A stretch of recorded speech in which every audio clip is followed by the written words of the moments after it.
থেকে নবম অধ্যায় রাজগুহ্য যোগ অষ্টম শ্লোক। প্রকৃতিং সামভষ্টব্যা বিসৃজামি পুনঃ পুনঃ ভূতগ্রাম মিমং কৃষ্ণম মমম বংশম প্রকৃতে বর্ষাৎ। এই জগৎ আমারই প্রকৃতির অধীন।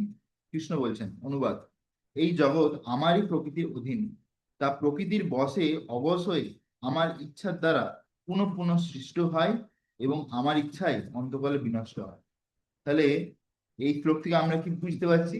এই সম্পূর্ণ যে জগৎ, এটা যে পুরোপুরি ভগবানের অধীনে আছে। হ্যাঁ, আর ভগবানের ইচ্ছাতে, ইচ্ছা বশে কি হয়, এই জগতের সৃষ্টি হয়, আর এই ভগবান ইচ্ছাতেই এর বিনাশ হয়। এই জড়জগৎ ভগবানের অপরা বা নিকৃষ্ট শক্তির অভিব্যক্তি। সেই কথা পূর্বে কয়েকবার বর্ণনা করা হয়েছে। সৃষ্টির সময় জড়াশক্তি মহত্তত্ত্ব রূপে পরিণত হয় এবং প্রথম পুরুষ অবতার মহাবিষ্ণু তাতে প্রবেশ করেন। তিনি কারণ সমুদ্রে স্থায়িত থাকেন এবং তার নিঃশ্বাসের ফলে কারণ সমুদ্রে অসংখ্য ব্রহ্মাণ্ডের সৃষ্টি হয়। তো তাহলে আমরা কি বুঝতে পারছি যে মহাবিষ্ণু যে কারণ সমুদ্রে শুয়ে আছে, তিনি যখন শ্বাস ছাড়েন তখন তার শরীরের বিভিন্ন যে ছিদ্র, হ্যাঁ মানে আমাদের যখন শরীরের বিভিন্ন জায়গাতে ঘাম বেরোয়, দেখেছো না?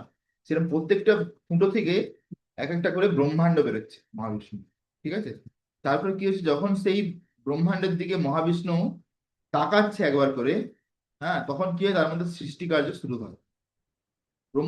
তিনি কারণ সমুদ্রে স্থায়িত থাকেন, তার নিঃশ্বাসের ফলে কারণ সমুদ্রে অসংখ্য ব্রহ্মাণ্ডের সৃষ্টি হয় এবং সেই প্রতিটি ব্রহ্মাণ্ডে তিনি আবার গর্ভদক্ষায়ী বিষ্ণু রূপে প্রবেশ করেন।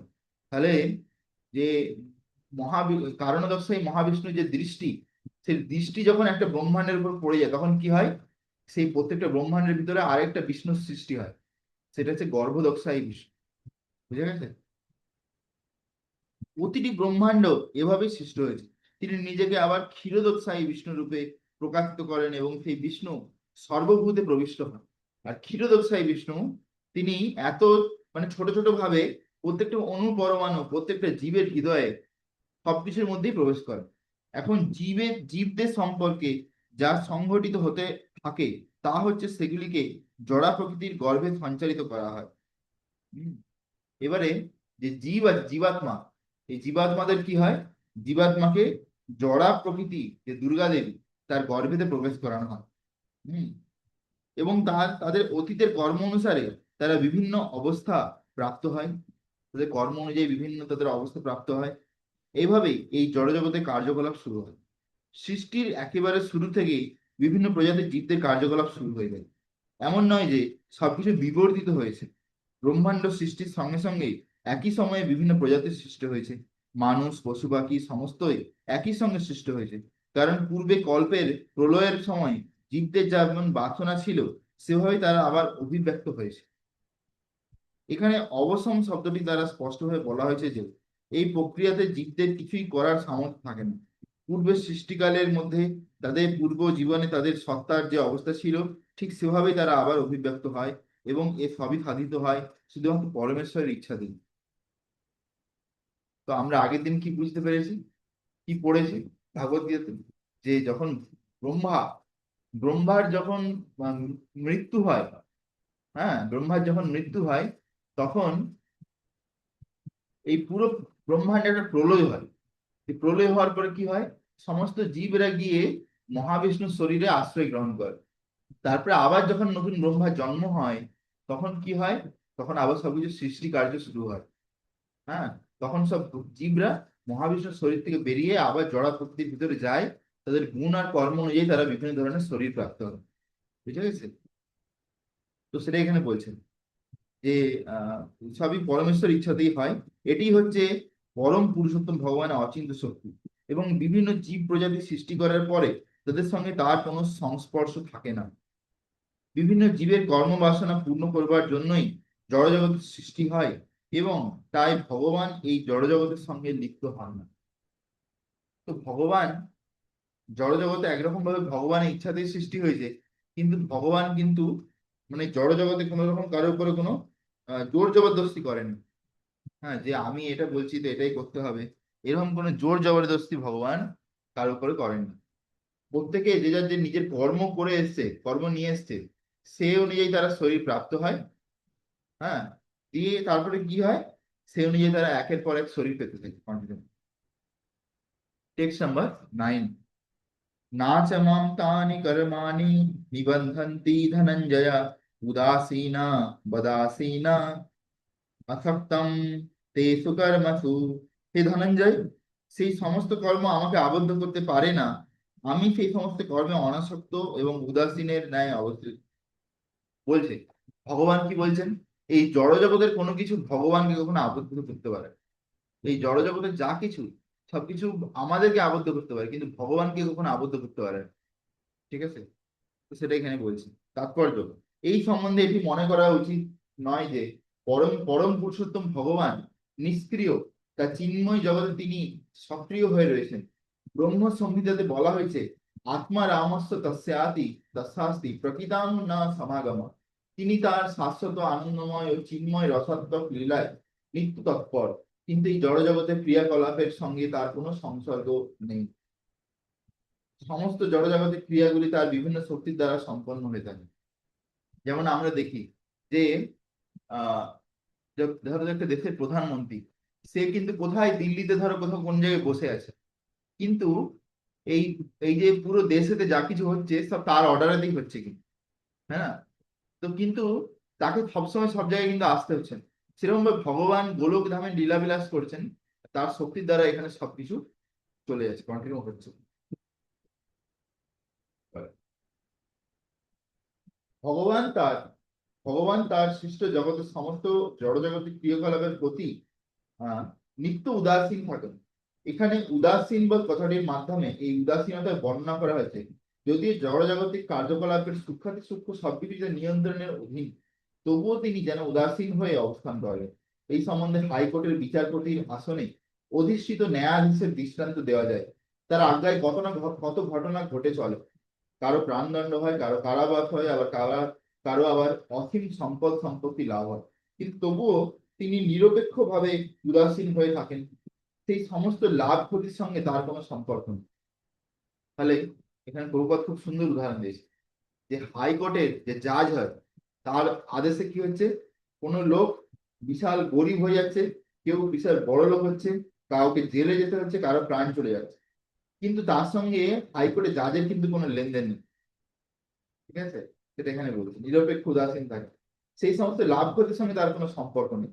ঠিক সেই রকম ভাবে যদি জড়জগতের প্রতিটি ব্যাপারই ভগবানের হাত থাকে, তবুও তিনি সবকিছুর থেকেই নিত্য উদাসীন। বেদান্ত সূত্রে বলা হয়েছে, তিনি জড়জগতের দ্বন্দ্বের মধ্যে অবস্থান করেন না, তিনি এইসব জড়জাগতিক দ্বন্দ্বের অতীত। এই জগতের সৃষ্টি ও বিনাশেও তার কোনো আসক্তি নেই। পূর্বকৃত কর্ম অনুসারে জীব ভিন্ন ভিন্ন প্রজাতির দেহ ধারণ করে এবং ভগবান তাতে কোন রকম হস্তক্ষেপ করেন না। বুঝে গেছে? ভগবান কিন্তু আমাদের স্বাধীনতাতে কোনো হস্তক্ষেপ করেন না। মায়াধ্যক্ষেন প্রকৃতি সুয়তে সচরাচরম হেতু নানেন কন্তেয়া জগৎ বিপরিবর্ততে। তো এটা হচ্ছে 10 নম্বর শ্লোক, একটু ফেমাস শ্লোক। হে কন্তেয়, আমার অধ্যক্ষতায় দ্বারাই জড়া প্রকৃতি এই চরাচর বিশ্ব সৃষ্টি করে। প্রকৃতির নিয়মে এই জগৎ পুনঃ পুনঃ সৃষ্টি হয় এবং ধ্বংস হয়। এখানে স্পষ্টভাবে বলা হয়েছে যে প্রাকৃত জগতের সমস্ত ক্রিয়াকলাপ থেকে সম্পূর্ণ নির্লিপ্ত থাকলেও ভগবান হচ্ছেন পরম নিয়ন্তা। পরমেশ্বরের পরম ইচ্ছা শক্তির প্রভাবে এই জড়জগতের প্রকাশ হয়, কিন্তু তার পরিচালনা করেন জড়া প্রকৃতি। যেমন আমরা দেখি যে একটা বড় কোম্পানির ধরো যে মালিক বা এমডি বা সিইও, ম্যানেজিং ডিরেক্টর বা চিফ এক্সিকিউটিভ অফিসার, তারা তাদেরকে কিন্তু সবকিছু সে ডাইরেক্ট করে না, তার আন্ডারে অনেক ম্যানেজার থাকে। হ্যাঁ, অনেক টিম লিডার থাকে, তারা তাদের দ্বারা সবকিছু কাজ হয়।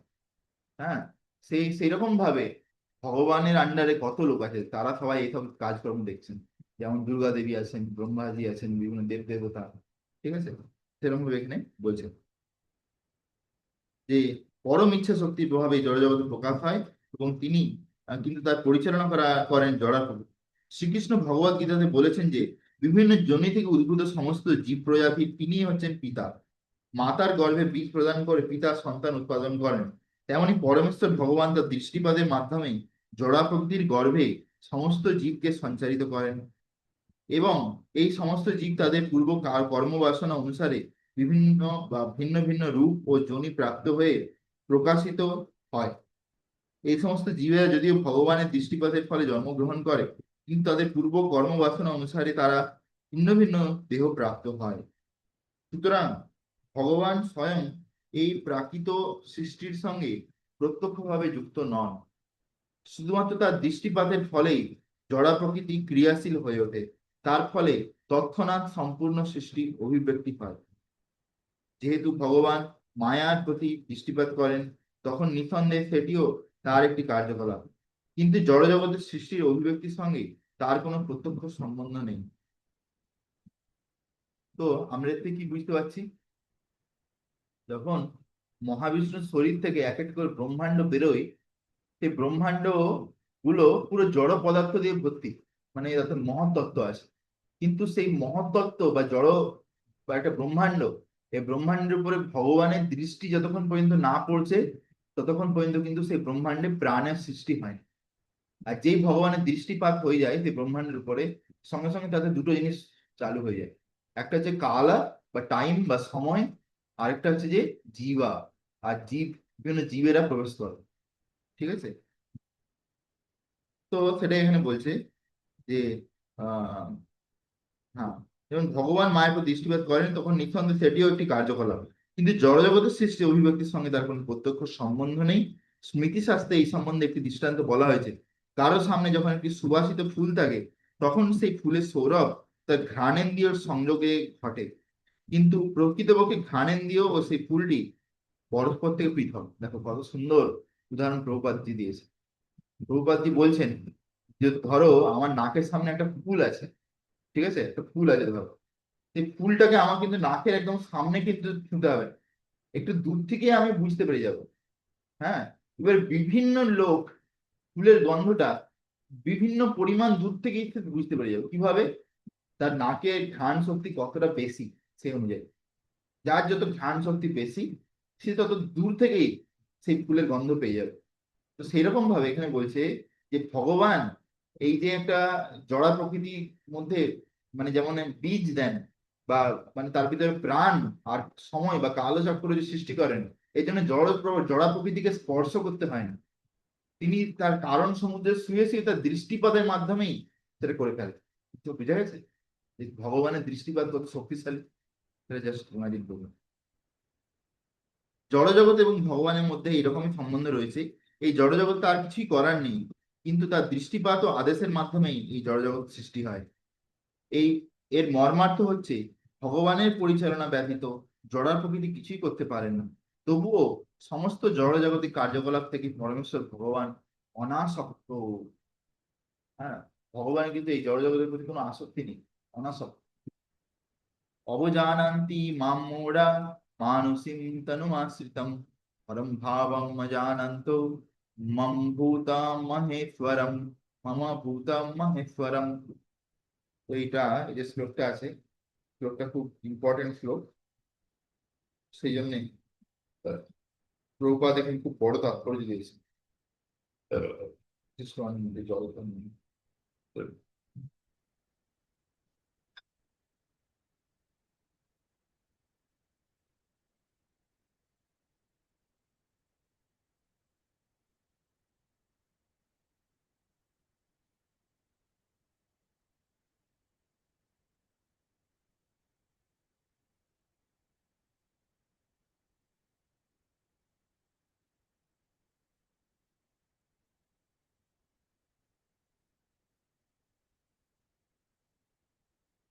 দেখুন এখানে বলছে, ভগবান বলছেন অর্জুনকে, আমি যখন মনুষ্য রূপে অবতীর্ণ হয় তখন মূর্খেরা আমাকে অবজ্ঞা করে।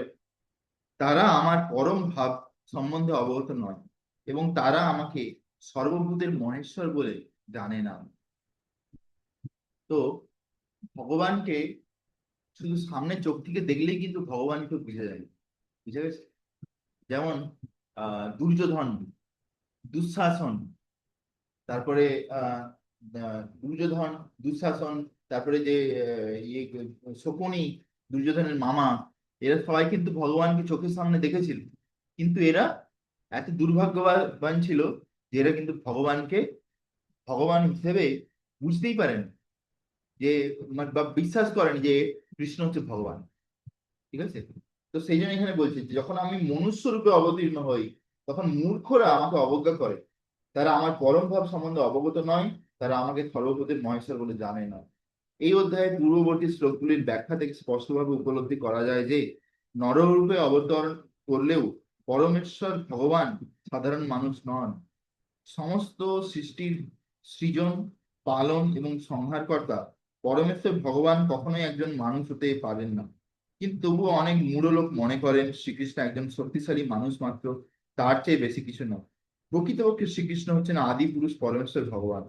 ব্রহ্ম সংহিতাতে তার বর্ণনা করা হয়েছে ঈশ্বর পরম কৃষ্ণ সচ্চিদ আনন্দ বিগ্রহ। তিনি হচ্ছেন পরম ঈশ্বর। সৃষ্টিতে একাধিক ঈশ্বর বা নিয়ন্তা রয়েছেন এবং তাদের একজনের থেকে আরেকজনকে শ্রেয় বলে মনে হয়। জড়জগতেও সাধারণত প্রতিটি প্রশাসনে কোনো সচিব, সচিবের উপর মন্ত্রী এবং সেই মন্ত্রীর উপরে রাষ্ট্রপতি শাসন করেন। এরা সকলেই নিয়ন্তা, কিন্তু তারা প্রত্যেকেই আবার কারো না কারো দ্বারা নিয়ন্ত্রিত হন। ব্রহ্ম সংহিতাতে বলা হয়েছে শ্রীকৃষ্ণ হচ্ছেন পরম নিয়ন্ত্রক। তো আমরা এই জড়জগতে অনেক নিয়ন্ত্রণ দেখি, কিন্তু তাদের উপরে কেউ না কেউ আছে যে তাকে নিয়ন্ত্রণ করছে। জড় ও চিন্ময় এই উভয় জগতে নিঃসন্দেহে অনেক নিয়ন্তা আছেন, কিন্তু শ্রীকৃষ্ণ হচ্ছেন পরম নিয়ন্তা। ঠিক আছে? ঈশ্বর পরম কৃষ্ণ এবং তার শ্রীবিগ্রহ হচ্ছে সচ্চিদানন্দ ঘন, অর্থাৎ অপ্রাকৃত।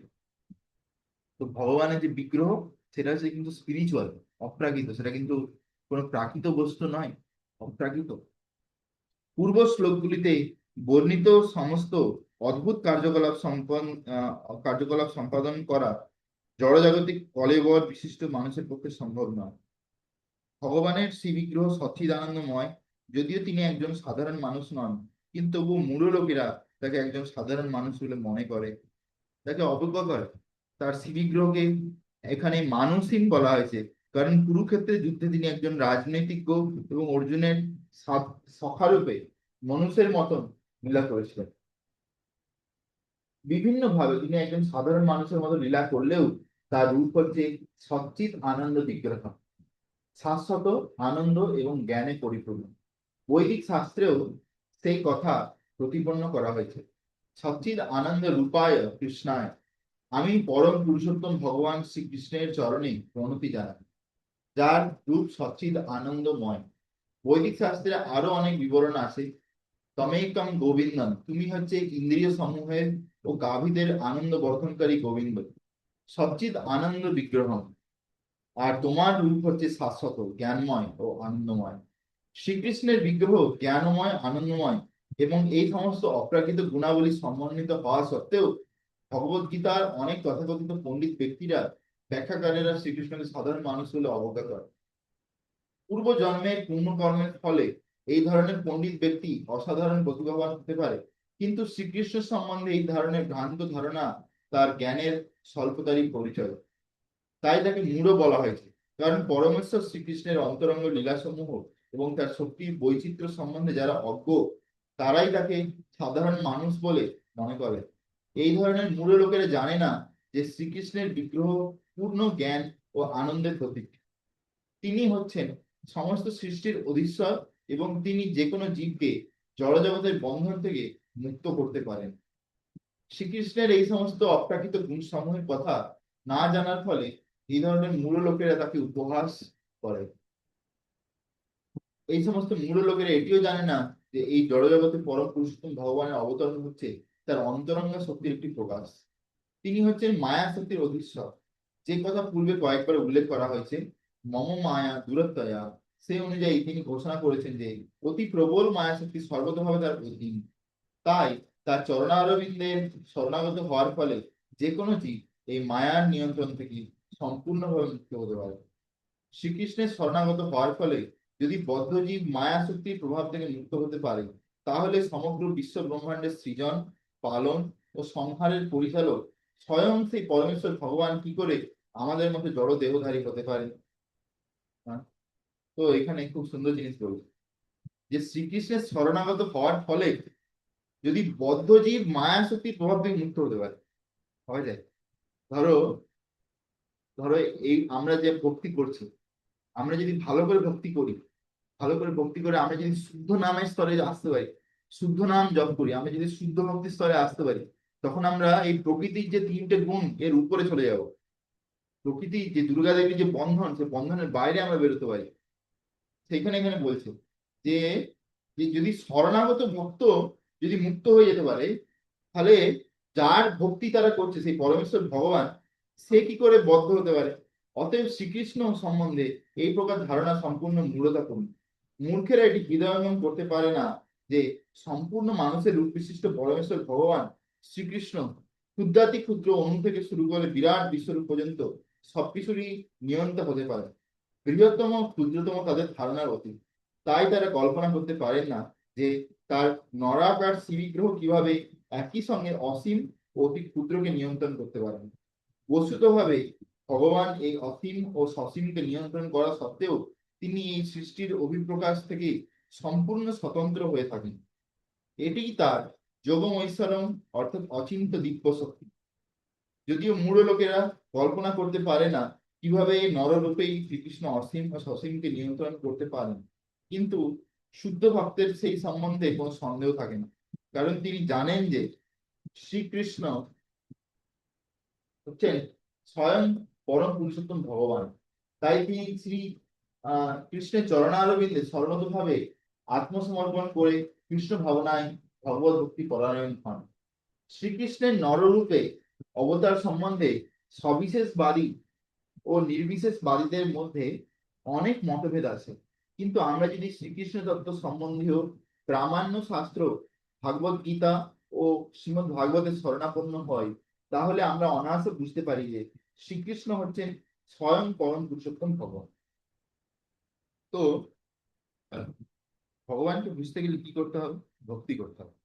যদি আমরা ভগবানের ভক্তি না করি, ভগবানের যে বিভিন্ন ব্যাপারে বিভিন্ন শাস্ত্রতে লেখা আছে, বিভিন্ন আচার্যরা লিখেছেন, বেদ পুরাণ, এগুলো যদি আমরা না পড়ি, তাহলে আমরা ভগবান কি করে বুঝি? সেটা এখানে বলছি। হ্যাঁ। তো তো এই ধরাধামে নররূপে অবতরণ করলেও তিনি সামান্য মনুষ্য নন। শ্রীমদ্ ভাগবতের প্রথম স্কন্ধে বলা হচ্ছে যে কৃতবান কিল কর্মাণি সহ রামেণ কেশবা অতিমর্তানি ভগবান পুরো কপট মানুষ। পরম পুরুষোত্তম ভগবান শ্রীকৃষ্ণ তার ভ্রাতা বলরামের সঙ্গে মনুষ্য রূপে লীলাবিলাস করছেন, এবং এভাবেই তার স্বরূপ গোপন রেখে তিনি বহু অলৌকিক কার্যকলাপ সম্পাদন করেছেন। পরমেশ্বরের নররূপে অবতার মূঢ়দের কাছে বিড়ম্বনা স্বরূপ। পৃথিবীতে অবস্থানকালে শ্রীকৃষ্ণ যে সমস্ত অদ্ভুত ক্রিয়া কার্যকলাপ প্রদর্শন করেন, তা কোনো সাধারণ মানুষের করতে পারেন না।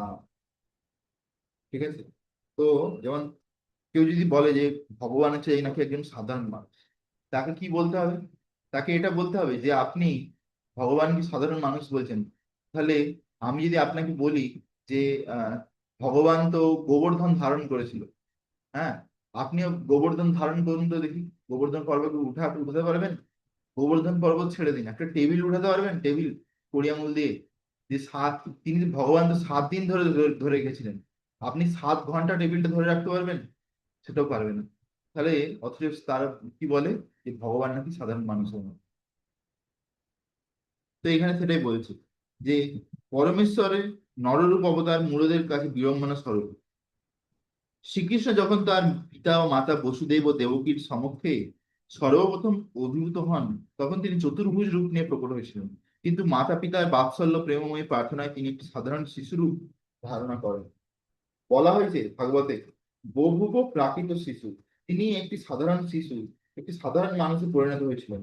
এখন আবার এখানে প্রতিপন্ন করা হয়েছে যে সাধারণ মানুষ রূপে প্রকট হওয়া তার চিন্ময় শ্রী বিগ্রহের একটি মধুর বিলাস।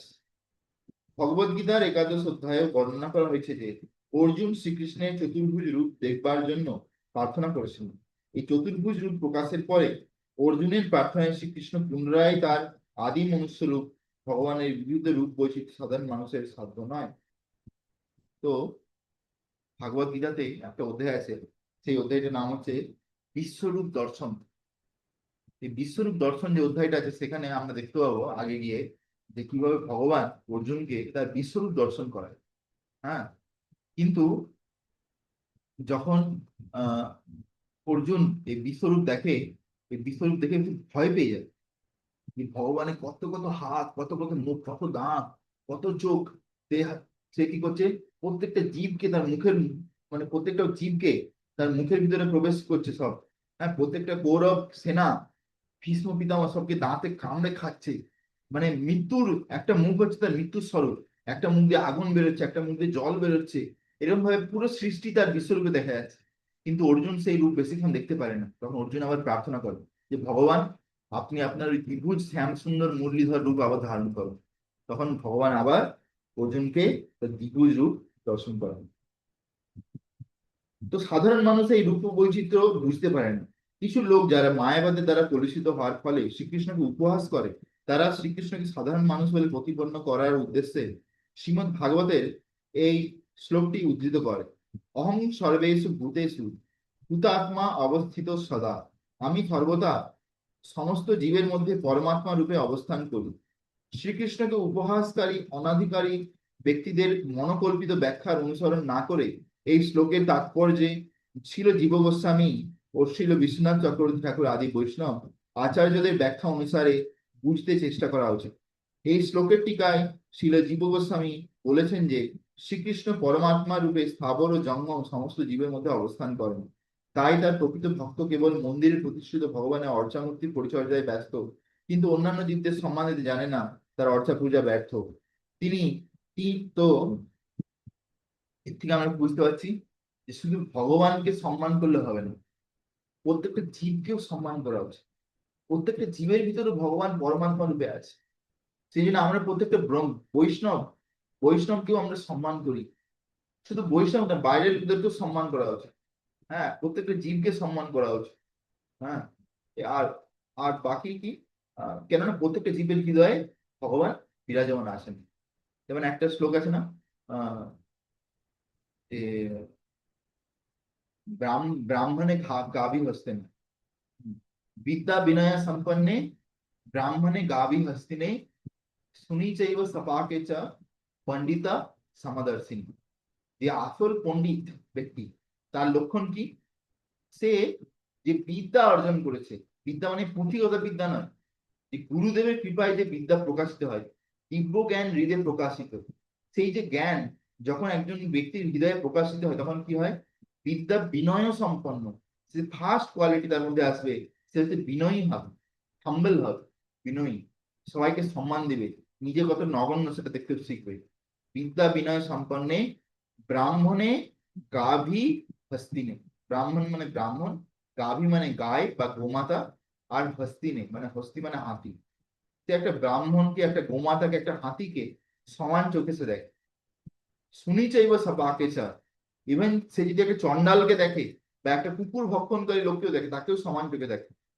পণ্ডিত সমদর্শিনী, সে কিন্তু তার মধ্যে ছোট বড় করে না, সে হচ্ছে আসল পণ্ডিত। ঠিক আছে? তো এখানে বলছে যে শ্রীকৃষ্ণ উপহাসকারী অনাধিকারী ব্যক্তিদের মনোকল্পিত ব্যাখ্যার অনুসরণ না করে শ্লোকের তাৎপর্য ছিল জীব গোস্বামী ও ছিল বিশ্বনাথ চক্রবর্তী ঠাকুর আদি বৈষ্ণব আচার্যদের ব্যাখ্যা অনুসারে বুঝতে চেষ্টা করা উচিত। এই শ্লোকের টিকায় জীব গোস্বামী বললেন যে শ্রীকৃষ্ণ পরমাত্মা রূপে স্থাবর জঙ্গম সমস্ত জীবের মধ্যে অবস্থান করেন। তাই সে যে প্রাকৃত ভক্ত কেবল মন্দিরে প্রতিষ্ঠা অর্চামূর্তি পরিচর্যায় ব্যস্ত, জীবদের সম্বন্ধে জানে না, তারা অর্চা পূজা ব্যর্থ। তিনি তিন শ্রেণীর ভগবত ভক্তের মধ্যে প্রাকৃত ভক্তেরা সবচেয়ে কনিষ্ঠ শ্রেণীভুক্ত। সে অন্য ভক্তদের উপেক্ষা করে এবং মন্দির অর্চা বিগ্রহদের প্রতি একাগ্র হয়ে থাকে। যে কনিষ্ঠ ভক্ত হয় তার লক্ষণ কি, সে মন্দিরের বিগ্রহকে খুব সম্মান করে, কিন্তু ভক্তদের সঙ্গে কোনো সম্পর্ক তৈরি করতে জানে না, আর ভক্তদেরকে সম্মানও দিতে জানে না। হম, বিশ্বনাথ চক্রবর্তী ঠাকুর আহ তারপর বলছে, বিশ্বনাথ চক্রবর্তী ঠাকুরের সাবধান বাণী হচ্ছে এই প্রকার মনোবৃত্তি সংশোধন করা আবশ্যক। ভক্তকে দেখা উচিত যে যেহেতু পরমাত্মা রূপে শ্রীকৃষ্ণ সমস্ত জীবের হৃদয়ে বিরাজমান থাকেন, তাই প্রতিটি জীব হচ্ছে ভগবানের মন্দির। হ্যাঁ, ভগবানের মন্দিরকে যেভাবে অভিবাদন করা হয়, তেমনি পরমাত্মার মন্দির স্বরূপ প্রতিটি প্রাণীকে যথোচিত সম্মান করা উচিত, প্রত্যেককে যথোচিত শ্রদ্ধা জানানো উচিত এবং কখনোই কাউকে অবহেলা করা উচিত। অনেক নির্বিশেষবাদী আছে যারা মন্দিরে ভগবানের শ্রীবিগ্রহ অর্চনা করাকে উপহাস করে। তারা তর্ক করে যে ঈশ্বর সর্বব্যাপক অথবা মন্দিরে পূজা করে তাকে সীমিত করা হবে কেন। কিন্তু ভগবান যদি সর্বব্যাপক হন, তাহলে কি তিনি মন্দিরে অথবা অর্থ বিগ্রহে নেই? সবিশেষবাদী ও নির্বিশেষবাদীরা যদি এভাবেই অবমান কাল তর্ক করে থাকে, কিন্তু কৃষ্ণ ভাবনাময় শুদ্ধ ভক্ত যথার্থ জানে যে শ্রী ভগবান কৃষ্ণ পরম পুরুষোত্তম হলো তিনি সর্বব্যাপক। ব্রহ্ম সংহিতাতে সেই কথা প্রতিপন্ন করা হয়েছে। তার পরমধাম গোলক বৃন্দাবনে নিত্য বিরাজমান হওয়া সত্ত্বেও তিনি তার বিবিধ শক্তির প্রভাবে এবং তার অংশ কলার প্রকাশের মাধ্যমে প্রাকৃত ও অপ্রাকৃত সৃষ্টি সর্বত্র বিরাজমান। বুঝে গেছে? তো ভগবানের শক্তি হচ্ছে অদ্ভুত শক্তি। আমরা এই ভৌতিক জগতে দেখি যে একজন ব্যক্তি ধরো তার বড় একটা ফ্যাক্টরি আছে, কারখানা। সেই কারখানাতে ধরো 100টা ক্যামেরা লাগানো আছে, ক্যামেরা 100 ক্যামেরা, 100টা ক্যামেরা। সেই ক্যামেরাগুলো সব তার মোবাইলেতে ধরো লিঙ্ক করা আছে। সে মোবাইলে বসে বসে সব দেখতে পাচ্ছে কোথায় কি হচ্ছে। ইভেন ক্যামেরাতে মাইকের সঙ্গে সেটিং আছে, কোনো মাইক অন করবে, সে বলবে, সেইখানে সমস্ত লোকেরা শুনতে পাবে যে যে তাদের মালিক কি বলছে, কি করতে হবে। ঠিক আছে? কিন্তু এর বেশি সে কিছু করতে পারবে না। এর বেশি যেমন ধরো কোথাও যদি দেখছে ফ্যাক্টরিতে যে কোথাও কিছু খারাপ কাজ চলছে, সেই মালিক কি সেখানে সঙ্গে সঙ্গে যেতে পারবে? সঙ্গে সঙ্গে যেতে পারবে না, তার ভিতরে যেতে টাইম লাগবে। হয়তো তখন সেখানে অনেক কিছু জিনিস হয়ে যেতে পারে, তাই না? এটা স্বাভাবিক। কিন্তু ভগবানে কিন্তু এরকম না। ভগবান আমাদের সবকিছু কার্যকলাপ সবকিছুকে দেখছেন, নজর রাখছেন। তার সঙ্গে সঙ্গে যদি কোথাও কিছু হয়, ভগবান চাইলে গোলকধামে আছেন, তবুও নিমেষের মধ্যে এখানে চলে আসতে পারে। ঠিক আছে? নিমেষের মধ্যে প্রকাশিত হয়। তার কারণ কি? ভগবান শুধু গোলকে বসে দেখছেনই না, ভগবানের বিস্তার প্রত্যেকটা অনুপরমাণু, প্রত্যেকটা জীবের হৃদয়ে বিদ্যমান আছেন। প্রত্যেকটা জীব হৃদয়ে কি ভাবছে, কি কার্যকলাপ করছে, তার প্রথম সাক্ষী হচ্ছে কে? পরমাত্মা। বুঝা গেছে? সেই জন্য এইটাই হচ্ছে ভগবানের অচিন্ত শক্তি। হ্যাঁ, এটা হচ্ছে অচিন্ত শক্তি ভগবান। মোঘাসা মোঘ কর্মাণা মোঘ জ্ঞান বিচেতসা রাক্ষসীম মাসুরীম চৈবা প্রকৃতিম মোহনীম শ্রিতা। এভাবেই যারা মোহাচ্ছন্ন হয়েছে, তারা রাক্ষসী ও আসুরি ভাবের প্রতি আকৃষ্ট হয়। সেই মোহাচ্ছন্ন অবস্থায় তারা মুক্তি লাভের আশা, যে সকাম কর্ম এবং জ্ঞানের প্রয়াস সমস্তই ব্যর্থ হয়। অনেক ভক্ত আছে যারা নিজেদের কৃষ্ণ ভাবনাময় ও ভক্তিযোগে যুক্ত বলে মনে করে, কিন্তু তারা অন্তরে পরম পুরুষোত্তম শ্রীকৃষ্ণকে পরম তত্ত্ব বলে স্বীকার করে না।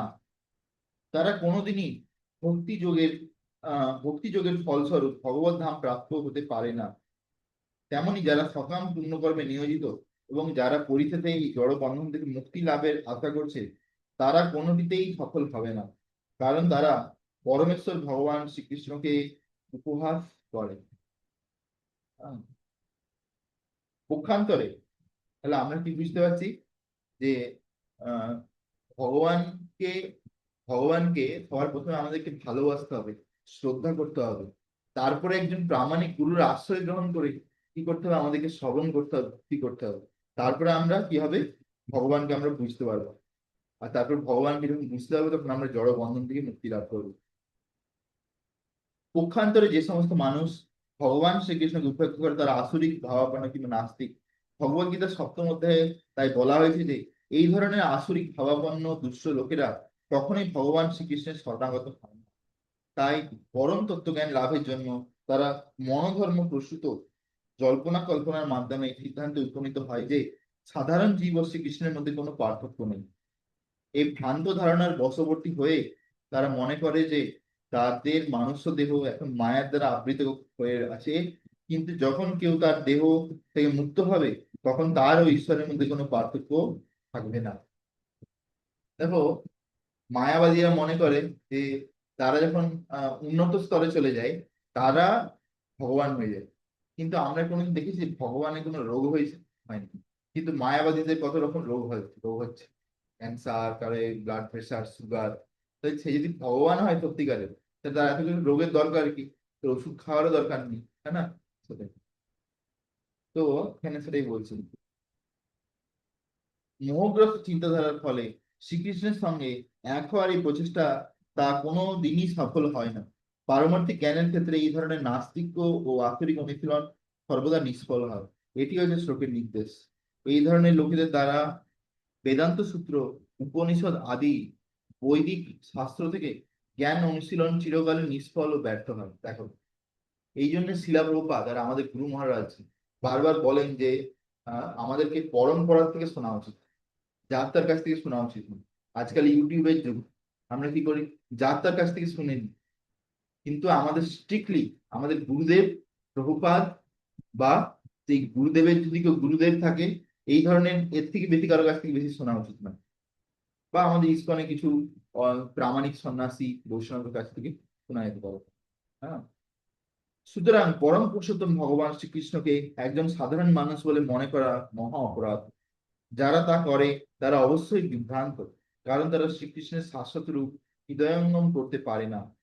বৃহৎ বিষ্ণু স্মৃতিতে স্পষ্টভাবে বলা হয়েছে, যো ব্যক্তি ভৌতিকম দেহম কৃষ্ণস্য পরমাত্মনা সা সর্বস্বাদ বহিষ্কার্য শ্রৌত স্মার্ত নিধানতা মুখম তস্যাবলোক্যাপি সচেল সচেলম স্নান মাচরেত।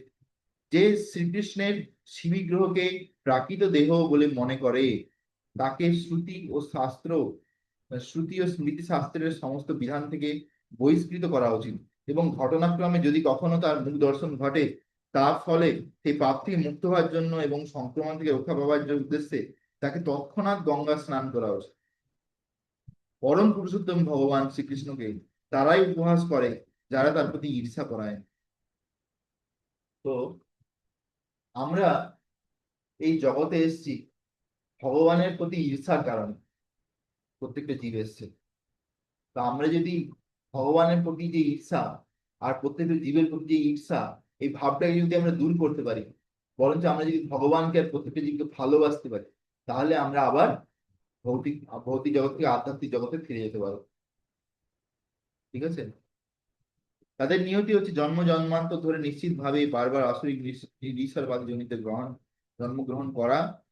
তাদের প্রকৃত জ্ঞান চিরকালীন মহাচ্ছন্ন হয়ে থাকবে, যার ফলে তারা উত্তরোত্তর সৃষ্টি রাজ্যের সবসময় সবচেয়ে তমসময় অধম জমিতেই পতিত হবেন। এরপরে যে শ্লোকটা আছে, এই শ্লোকটা খুব ইম্পর্টেন্ট শ্লোক। আহ মহাত্মানস্তু মাম পার্থা দৈবীম প্রকৃতিমাশ্রিতা ভজন্তে অনন্য মনসো জ্ঞাতা ভূতাদিমব্যয়ম। হে পার্থ, মোহমুক্ত মোহমুক্ত মহাত্মাগণ আমার দৈবিক প্রকৃতিকে আশ্রয় করেন। তারা আমাকে সর্বভূতের আদি এবং অব্যয়দের অনন্য চিত্তে আমার ভজন করে। তো এখানে শুদ্ধ ভক্ত বা মহাত্মাদের কথা বলা হচ্ছে। কি বলছে? সবার ফার্স্ট কোয়ালিটি কি? তার মধ্যে কোনো মোহ থাকবে না। মোহ, এই মোহ একটা খুব খারাপ জিনিস। এই মোহ জিনিসটার জন্য আমরা অনেক সময় অনেক কিছু ভালো ভালো সুযোগ থাকে, সেই সুযোগও কিন্তু আমরা কাজে লাগাতে পারি না। ঠিক আছে? তো সেই জন্য শুদ্ধ ভক্তের ফার্স্ট কোয়ালিফিকেশন কি? মোহ থেকে মুক্ত। দ্বিতীয় কি? সে মহাত্মা আমার দৈবী প্রকৃতির আশ্রয় করেন। আর সে কিন্তু এই জড়া প্রকৃতির মধ্যে থাকে না, সে দৈবী প্রকৃতি মানে রাধারানী তার শক্তির মধ্যে থাকে। তারা আমাকে সর্বভূতের আদি অব্যয় জেনে অনন্য চিত্তে আমার ভজনা করে। সবসময় নাম ও গানে সদা রয়েছে, সবসময় ভগবানের নাম গান করতে থাকে। এই শ্লোকে স্পষ্টভাবে যথার্থ মহাত্মার স্বরূপ বর্ণনা করা হয়েছে। মহাত্মার প্রথম লক্ষণ হচ্ছে তিনি সর্বদাই দিব্য প্রকৃতির অধিষ্ঠিত থাকেন। তিনি কখনো জড়া প্রকৃতির অধীনে থাকেন না। তা কিভাবে সম্ভব? সপ্তম অধ্যায়ে তার ব্যাখ্যা করা হয়েছে। তিনি পরম পুরুষোত্তম ভগবান শ্রীকৃষ্ণের শরণাগত হয়েছেন, তিনি অবিলম্বে জড় প্রকৃতির নিয়ন্ত্রণ থেকে মুক্ত হন। এটি হচ্ছে যোগ্যতা। মানুষ যখন পরম পুরুষোত্তম ভগবানের কাছে আত্মসমর্পণ করেন, তৎক্ষণাৎ তিনি মায়ের বন্ধন থেকে মুক্ত হন। এটি হচ্ছে মুক্তি লাভ করার প্রাথমিক সূত্র। তো যখন আমরা ভগবানের চরণে আত্মসমর্পণ করবো, তখন আমরা মায়ের বন্ধন থেকে মুক্ত হতে পারবো। আত্মনিবেদন তুয়া পদে করি হইনু পরম সুখ, ভক্তিবিনোদ ঠাকুর বলছেন যে আমরা ভগবানের চরণে পুরোপুরি ভাবে আত্মনিবেদন করতে পারবো, তখন আমরা অ্যাকচুয়ালি জীবনে পরম সুখ লাভ করবো। সেটা কি বলছে। তো তো সপ্তম অধ্যায়ে তাই ব্যাখ্যা করা হয়েছে, মানুষ যখন আত্মসমর্পণ করেন তখন তিনি মুক্ত হন। এটি হচ্ছে মুক্তি লাভের প্রাথমিক সূত্র। যেহেতু জীব সত্তা ভগবানের তটস্থ শক্তি, তাই জড়ার প্রকৃতির নিয়ন্ত্রণ থেকে মুক্ত হওয়ার সঙ্গে সঙ্গেই সে চিন্ময় প্রকৃতির আশ্রয় লাভ করে। চিন্ময় প্রকৃতির পথ নির্দেশকেই বলা হয় দৈবী প্রকৃতি। সুতরাং এভাবেই পরম পুরুষোত্তম ভগবানের শরণাগত হওয়ার ফলে কেউ যখন উন্নত হন, তখন তিনি মহাত্মার পর্যায়ে উন্নীত হন। শ্রীকৃষ্ণ ব্যতীতে আর কোনো কিছুর দিকেই মহাত্মা তার মনোযোগ বিক্ষিপ্ত করেন না, কারণ তিনি খুব ভালোভাবেই জানেন যে শ্রীকৃষ্ণই হচ্ছেন আদি পরম পুরুষ। তিনি হচ্ছেন সর্বকারণের পরম কারণ। এই সম্পর্কে কোনো সন্দেহ নেই। এই চিত্তবৃত্তির উন্মেষ হয় অন্য মহাত্মাদের বা শুদ্ধ ভক্তদের সঙ্গ লাভ করার ফলে। শুদ্ধ ভক্তেরা শ্রীকৃষ্ণের অন্যান্য রূপের প্রতি, এমনকি চতুর্ভুজ মহাবিষ্ণুর প্রতিও আকৃষ্ট হন না। তারা কেবল শ্রীকৃষ্ণের দ্বিভুজ রূপেই অনুরক্ত থাকে। তারা শ্রীকৃষ্ণের অন্য কোনো বৈশিষ্ট্যে আকৃষ্ট হন না। এমনকি অন্য কোনো দেবতা বা মানুষের প্রতি তার কোনো রকম আসক্তি থাকে না। এই ধরনের কৃষ্ণ ভাবনাময় ভক্ত সর্বদাই শ্রীকৃষ্ণের চিন্তায় মগ্ন থাকেন, আর তারা একটানা কৃষ্ণ ভাবনাময় ভগবত সেবায় নিত্য তন্ময় হয়ে থাকেন। হ্যাঁ, শুদ্ধ ভক্তের একটা কোয়ালিটি কি? একটা কোয়ালিটি হচ্ছে অব্যাহত কালোত্তম। মানে সে একটা মুহূর্ত বিনা কৃষ্ণ ভাবনামৃতে নষ্ট করতে চায় না। সবসময় ভগবানের ব্যাপারে স্মরণ করছে। হ্যাঁ, সবসময় ভগবানের ব্যাপারে চিন্তা করছে, সবসময় ভগবানের ব্যাপারে আলোচনা করছে, তার সেবা করছে। ওকে। আর দ্বিতীয় কি কোয়ালিটি বলছে? যে তারা হচ্ছে ভগবানের দ্বিভুজ শ্যামা সুন্দর যে রূপ, সেই রূপের প্রতি বেশি আকৃষ্ট। হ্যাঁ, যেমন এটা একটা উদাহরণ হচ্ছে, যখন বৃন্দাবনে যখন আহ একবার ভগবান রাধারানীর কাছ থেকে ডিসঅ্যাপিয়ার হয়ে গেছিল, মানে অন্তর্ধান হয়ে গেছিল। তখন রাধারানী ভগবানকে খুঁজছে যে ভগবান কোথায়, ভগবান কোথায়। হ্যাঁ, দিয়ে খুঁজতে খুঁজতে একটা জায়গাতে ভগবান কি করেছে, চতুর্ভুজ রূপ ধারণ করে দাঁড়িয়ে আছে, শঙ্খচক্র গদা পদ্ম ধরে। তখন রাধারানী সেই চতুর্ভুজ বিষ্ণুকে প্রার্থনা করছে, বলছে হে বিষ্ণু, আপনি কি জানেন আমাদের কৃষ্ণ কোথায়? আমরা কৃষ্ণকে খুঁজছি। তো সেই বলে রাধারানী কান্না করছে। ভাবো যে বিষ্ণুকে সামনে দেখতে পেয়েছে নিজের চোখে, চতুর্ভুজ বিষ্ণু বা নারায়ণ, তবু কিন্তু সেখানে এই নয় যে না ভগবান আমি খুব ধন্যবাদ দিচ্ছি আপনাকে যে আপনি আমাকে দর্শন দিচ্ছেন, এখনই এই পুজোর সরঞ্জাম আনোরে এক্ষুনি আপনার পুজো করব। না, সে কৃষ্ণের প্রতি এত আসক্ত যে সে নারায়ণকে জিজ্ঞাসা করছে কৃষ্ণ কোথায়, আর যখন নারায়ণ বলছে না তখন তার সামনে কান্না করছে। ভাবো যে লাস্টে কৃষ্ণ বেশিক্ষণ পর্যন্ত তার এই নারায়ণ রূপ ধরে ধারণ করে রাখতে পারে, তার দুটো হাত খসে যায়, সঙ্গে সঙ্গে সে আবার কৃষ্ণ দ্বিভুজ শ্যাম সুন্দর রূপ ধারণ করে। ঠিক আছে। এর থেকে কি বুঝতে পারি যে এটা বিশেষ করে আমাদের মহাপ্রভু আমাদেরকে যে রাস্তা দিয়েছে, এই রাস্তাতে প্রত্যেকটা ভক্ত শ্রীকৃষ্ণ দ্বিভুজ শ্যাম সুন্দর মুরলীধর রূপের প্রতি বিশেষ আকৃষ্ট, বিশেষভাবে আকৃষ্ট। ওকে। তো এইভাবে আমরা বুঝতে পারি যে শিলা প্রভুপাদ হচ্ছেন একজন মহাত্মা। আমরা যদি শিলা প্রভুপাদকে ফলো করি, তাহলে আমাদেরও কোনো আশা আছে যে আমরাও একদিন ভগবত ধামে যেতে পারবো। শিলা প্রভুপাদ কি, শিলা প্রভুপাদ কি